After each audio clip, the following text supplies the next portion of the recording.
बोलिए गणपति गजानन भगवान की जय।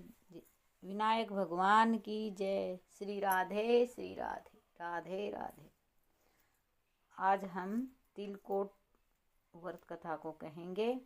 तिलचौथ व्रत कथा संतान की प्राप्ति के लिए और संतान के सुख सौभाग्य के लिए, लंबी आयु के लिए तिलचौथ का व्रत रखा जाता है। तो शुरू करते हैं तिलचौथ की व्रत कथा। एक बुढ़िया माई थी और उसका एक लड़का था। बहुत ही गरीब थे। लड़का किसी की भैंस चराने जाता था और जो बदले में धन दौलत मिलता था उसी से माँ बेटे का गुजारा चलता था। एक दिन तिलचौथ का व्रत था तो उसकी चाची ताई बोली कि हे बेटा, तू तो जंगल में चला जाता है और पीछे से तेरी माँ तिल कूट के गटके बना बना के खाती है। बोला मेरी माँ ऐसा नहीं कर सकती। तो उसने चाची ताइयों ने कहा कि देख लेना, तू आके देखने में क्या हर्ज है। एक दिन लड़का जल्दी से घर आ गया और उसी दिन तिलचौथ का व्रत था। बुढ़िया माई कढ़ाई में तिल डालकर उनको भून रही थी तिल कूटने के लिए। लड़का बोला, माँ मैं तो सारा दिन जंगल में घूमता फिरता हूँ और तू यहाँ गटके बना बना के खाती है। मैं तो देश में निकल के जा रहा हूँ। तो बुढ़िया माई बोली, बेटा मैं तो तेरे ही नाम के व्रत रखती हूँ और यदि तेरे को जाना ही है तो ये जो तिलचौथ की मैं कहानी सुनती कहती हूँ उसके जो ये थोड़े से तिल हैं अपने साथ ले जा, और तेरे पर कोई विपत्ति संकट आए तो इनको माता को, अपनी माँ को याद करके और अपने चारों तरफ पूर के बैठ जाना। यदि मैं तेरे नाम के व्रत रखती होंगी तो तेरे पर कोई संकट नहीं आएगा, विपत्ति टल जाएगी। लड़के के पल्लू में वो तिल बांध कर दे दिए। लड़का चला गया। गांव से दूर निकलने पर एक बहुत भारी वन आया। उसमें देखा कि एक आगे से बहुत बड़ा शेर आ रहा है। लड़के ने सोचा कि ये तो आज मुझे खा जाएगा। हे माँ, अब मैं क्या करूँ। माँ की याद आते उसको याद आया कि मेरी माँ ने तो मेरे को जो तिल दिए थे, कहानी कहे हुए तिल और जो दिए थे वो मैं, यदि मेरी माँ मेरे नाम के व्रत रखती है तो मैं वो पूर के बैठ जाता हूँ। और हे तिलचौथ माता, यदि मेरी माँ मेरे नाम के व्रत रखती है तो ये शेर गाय बन जाए। तो लड़के ने वो तिल और जो थे अपने चारों तरफ पूर लिए और शेर देखकर सूंघ कर गाय बन गया और लड़का ये विपत्ति टल गई। आगे गया तो एक सर्प आ गया। सर्प आया तो तभी लड़के ने तिल जो अपने सामने चारों तरफ पूर लिए और बोला कि ये यदि मेरी माँ मेरे दिए तिलचौथ के व्रत रखती है तो ये सांप आज मुझे छोड़ दे, नाग ना डसे। तो नाग भी उसके पास से निकल गया। आगे गया तो एक नदी थी, बहुत भारी नदी, और नदी के पार लड़के को जाना था, लेकिन लड़का को तैरना नहीं आता था, नदी में कैसे बढ़े। फिर उसको याद आया कि ये नदी यदि मेरी माँ मेरे नाम के तिलचौथ के व्रत रखती हो तो ये नदी दो हिस्सों में बट जाए। उन्हें तिल जो पूर दिए और नदी में से निकल गया। नदी दो हिस्सों में बट कर रास्ता दे दिया और अगली नगरी में चला गया।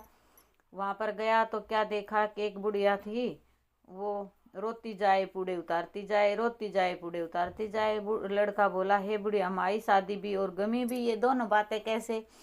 कि बेटा हमारे गांव में 6 महीने में एक आवा पकता है और एक आदमी की भेंट लेता है। आज मेरे बेटे की बारी है, इसलिए रो रही हूँ। पूड़े इसलिए बना रही हूँ कि आज मैं लास्ट बार अपने बेटे को मनपसंद भोजन कराऊंगी, पूड़े खिलाऊंगी।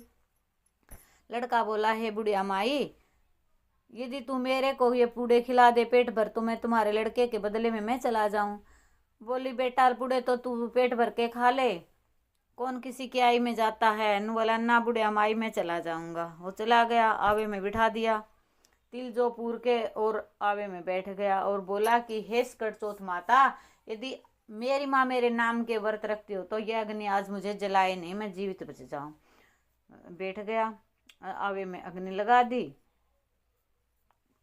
गली में बच्चे बॉल के साथ में, गेंद के साथ में खेल रहे थे, गेंद उछलकर आवे में लगी।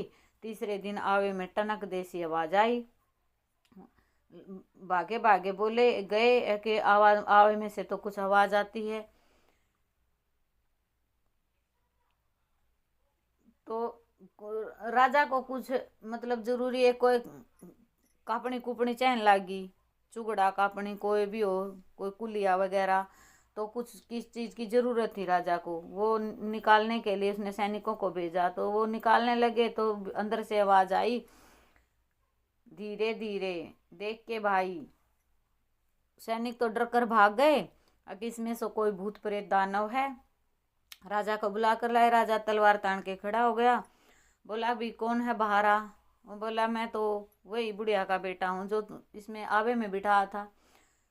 उसको बाहर निकाला और पूछने लगे। उसने सारी घटना बता दी कि मेरी माँ मेरी तिल चौथ के व्रत ऐसे ऐसे करती थी, मैं तो तिल जो पूर के बैठ गया था और देखा तो तिल और जो जाम के हरे हरे हो गए। रानी बोली कि मैं तो अपनी लड़की की शादी इसी के साथ करूंगी, ये तो अग्नि भी इसको जला नहीं सकती, तो मेरी बेटी तो का सुहाग वो रहेगा, जीवित रहेगा। तो उसकी शादी कर दी। एक दिन दोनों लड़का और राजकुमारी और लड़का दोनों अपनी छत पर चढ़े हुए थे और देख रहे। लड़का बोला कि हमारे गांव की तरफ भी बरसात हो रही है।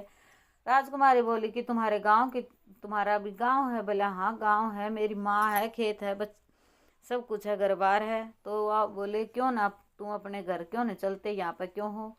अब ठीक है, मैं तो चल पड़ूंगा, राजा को बोल दो। उसने अपने पिताजी से कह दिया कि पिताजी मैं तो अपने घर जाना चाहती हूँ, ससुराल जाना चाहती हूँ, ये बेटी से सुदन कितना आए तो चली जा। राजा ने बहुत सारा धनमाल गाड़ी में भर दिया, नौकर चाकर भेज दिए। आगे जाकर उन्होंने अपने घर में संदेशा दे दिया। एक सैनिक गया, मेरी माँ को संदेशा कर दो, उसके लड़का बहू आए हैं। बुढ़िया माई ने क्या था कि बेटा चला गया था और दुरानी जेठानियों ने ताने दे दे दे दे बूढ़ी रो रो के अंधी हो गई थी, बिल्कुल उसको कुछ दिखाई नहीं देता था। जाके बोला प्रणाम माता जी, तुम्हारे लड़का और बहू आए हैं। बोले ये दुरानी जेठानी तो मेरे को ताने देती है, तू भी क्यों ऐसी बोली मारता है? जब मेरे बुढ़िया बुढ़िया माई बोली जे मेरे बहू बेटा होंगे तो वह लो की आंगी गड़वा के लाओ, लो की आंगी में को मेरे बेटे का मुच्छा में धार लागेगी तो वो मेरा बेटा है। लो की आंगी गड़वा कर उसने बुढ़िया माई ने पैर दूध की धार मुच्छा में लागी। लड़के ने बुढ़िया माई के पास हुए। सकट चौथ माता की कृपा तो बुढ़िया माई ने दिखन लाग गया।